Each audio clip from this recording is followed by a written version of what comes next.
মহান স্বাধীনতা দিবস উপলক্ষে রোমে আয়োজিত আলোচনা সভায় ইতালি বিএনপির নেতারা অভিযোগ করে বলেছেন, গণতন্ত্রের জন্য দেশ স্বাধীন হলেও বাংলাদেশে আজ গণতন্ত্রের লেশমাত্র নেই।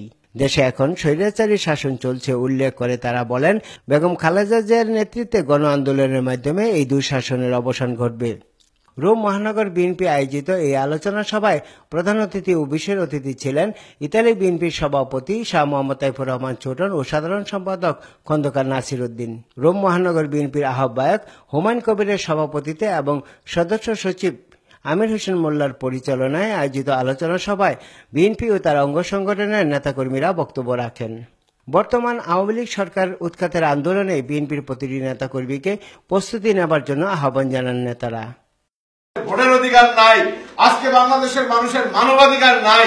আজকে আমাদেরকে যার যার জায়গা থেকে একজন জিয়া হিসেবে ঘুরে দাঁড়াতে হবে। বেগম জিয়া যদি আবার ক্ষমতা আসেন, তিনি 111 এর অপরাধীদেরকে বিচার করবেন, তিনি বিচার করবেন। সবাই বলা হয় 1971 সালে তৎকালীন রাজনৈতিক নেতাদের স্বাধীনতার ঘোষণা দেওয়ার কথা থাকলেও তারা পালিয়ে গেলে শহীদ রাষ্ট্রপতি জিয়াউর রহমানকে সেই ঘোষণা দিতে হয়। Hasan Mahmud, ATN Bangla, Rome, Italy.